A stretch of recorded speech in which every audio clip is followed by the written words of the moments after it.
শিৱসাগৰৰ খাছৰা চাওদাং পথাৰত কৃষকৰ হাহাকাৰ পানীৰ অভাৱত কৃষি কাৰ্য কৰাত অসুবিধা ৰাইজৰ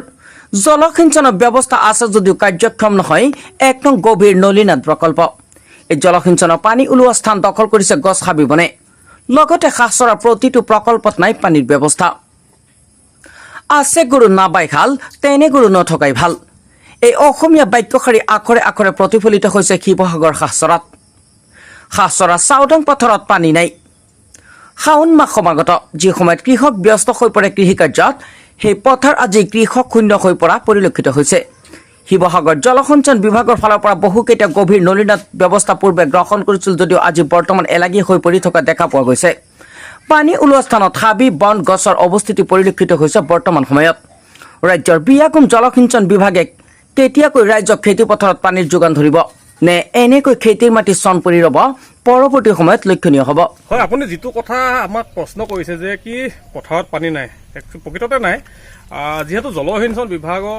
তৰফৰ পৰা আমাৰ শিৱসাগৰ হাঁহচোৱাত প্ৰায় কেইবাটাও প্ৰায় ৪-৫টা মান যেহেতু জলসিঞ্চন বিভাগৰ ইয়াতে আছে অনুষ্ঠান আছে কিন্তু আচলতে তেওঁলোক আচলতে কিহৰ কাৰণে তেখেতলোকে এতিয়ালৈকে পানী যোগান ধৰিব পৰা নাই ইয়াক অবুজ হাতৰ বুলি ক'ব লাগিব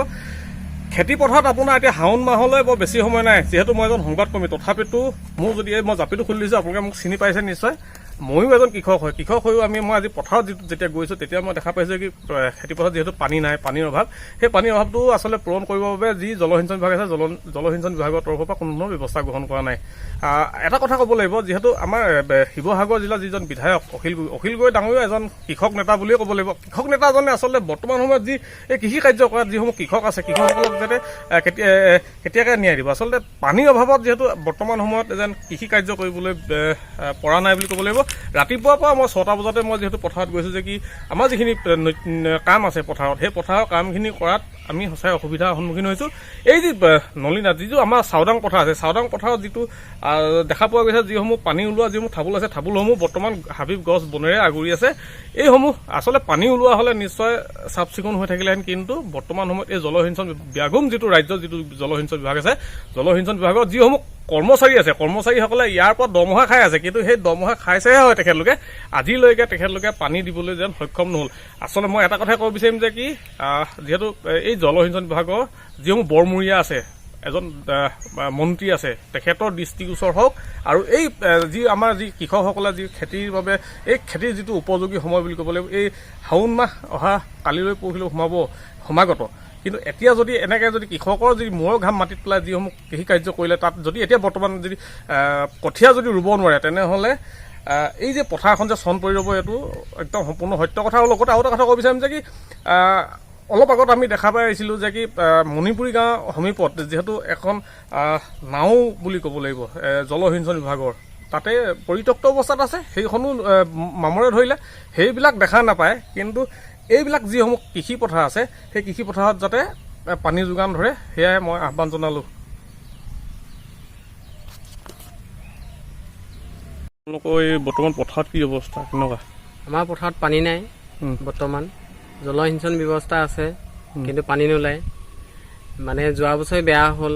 তাৰ বিকল্প ভাল কৰিবলৈ মানুহ অফিচৰ পৰা যোৱা বছৰে মই মাতিবলৈ গৈছিলোঁ কিন্তু খবৰ দিয়া স্বত্তেও তেওঁলোকে ক'লে যে ৰবি শস্যৰ খেতিৰ কাৰণেহে আমি পানী দিম কিন্তু ৰবি শস্যৰ খেতি কৰা আমাৰ ইয়াত এজনো কৃষক নাই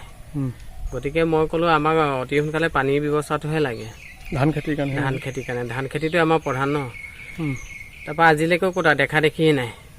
জলসিঞ্চন বিভাগৰ মানুহ আমাৰ এইটো জলসিঞ্চন হৈছে ১ নম্বৰ জলসিঞ্চন হাঁহচৰাৰ চাওদাং পথাৰ আৰু এই পথাৰখনত নাইকৈ ৬-৭খন গাঁওমান লগ লাগি পথাৰখন আছে আৰু সেই পথাৰখনত দুটা আছে জলসিঞ্চন এটা মৰাণ গাঁও এটা চাওদাং গাঁৱত কিন্তু দুইটা একেই বিকল্প পানী নাই পানীৰ অভাৱ এতিয়াই মানে এনেকুৱা হৈছে পানীৰ কাৰণে আমি আলি দিবলৈও যাব পৰা নাই ৰোৱাটো বাদেই আলি দিবলৈও যাব পৰা নাই কাষ কাটিবও পৰা নাই শাওন মাহ সমাগত কাইলৈ পৰহি শাওন মাহটো সোমাবই এতিয়া কাইলৈ পৰহিলে এতিয়া শাওনত ৰুলেহে আমি শালি খেতিৰ কাৰণেতো শাওন মাহটোৱে লাগে লাহি খেতিৰ কাৰণে শালি খেতিৰ কাৰণেতো ভাদমহীয়া হ'লেও হ'ব ভাদ মাহতো আৰু আজিকালি শালি খেতি নাইকিয়াই হ'ল লাহি খেতি যিহেতু চব মানুহ এতিয়া কঠীয়া তুলিম ধুনীয়াকৈ পাৰিলে কঠীয়া তুলিম বুলিওতো তুলিব পৰা নাই কঠীয়াটো তুলিলোৱে যেনিবা যেনে তেনে ৰুম ক'ত পানী নাইকিয়া পথাৰত ৰুলেহে হ'ব। এতিয়া কি বিচাৰিব আপোনালোকে, কি হোৱাটো বিচাৰে? এতিয়া আমাক পানী যোগানৰ মেচিনটো ভাল কৰি দিয়ক তেওঁলোকে, চৰকাৰৰ ফালৰ পৰা ভালকৈ নতুনকৈ কি আঁচনি তেওঁলোকে ল'ব পাৰে, কেনেকৈ বিজ্ঞানসন্মতভাৱে পানী দিয়া ব্যৱস্থাটো কৰিব পাৰে। আৰু লগতে দেখা পাইছোঁ যে কি যিসমূহ পানী ওলোৱা যিসমূহ স্থান আছিলে তাত হাবি বন গছ গজিব। গজিবই আৰু গজিবই মানে কি, পানী ওলালে বন নাইকিয়া হ'ব আৰু পানী নোলালেহে বন ঘাঁহ গজি থাকিব।